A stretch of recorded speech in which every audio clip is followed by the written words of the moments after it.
রাজধানীর মহাখালীতে কোটা বিরোধী আন্দোলনকারীদের সঙ্গে ছাত্রলীগের নেতাকর্মীদের সংঘর্ষের ঘটনা ঘটেছে। এ সময় পুলিশ বক্স সহ 2টি মোটরসাইকেলে আগুন ধরিয়ে দেয়া হয়। পুলিশ বক্সের পাশে রেল লাইনে আন্দোলনকারীরা অবস্থান নেয় সারা দেশের সঙ্গে রেল যোগাযোগ বন্ধ হয়ে যায়।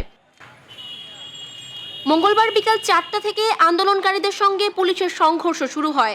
তার কিছুক্ষণ পরেই পুলিশ বক্স সহ 2টি মোটরসাইকেলে আগুন ধরিয়ে দেয়া হয়। এ সময় অল্পের জন্য প্রাণে রক্ষা পেয়েছেন একজন পুলিশ কর্মকর্তা। ওই সময় বক্সের ভেতরে ছিলেন তিনি। আগুন দেওয়ার পর তিনি দৌড়ে বেরিয়ে আসেন। তিনি বলেন, অল্পের জন্য প্রাণে বেঁচেছি, একটু দেরি হলেই মারা যেতে পারতাম। দুপুর থেকেই মহাখালী বাস টার্মিনালের দিকে অবস্থান নেয় আন্দোলনরত শিক্ষার্থীরা, আর পুলিশের অবস্থান ছিল আমতলীর দিকে। দুই পক্ষের মধ্যে ধাওয়া পাল্টা ধাওয়া চলে। শিক্ষার্থীরা ইট পাটকেল নিক্ষেপ করেন।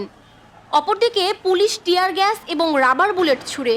এখন সেখানকার অবস্থা কিছুটা শান্ত। সড়কের এক পাশ দিয়ে যান চলাচল চলছে, তবে রেল যোগাযোগ বন্ধ রয়েছে।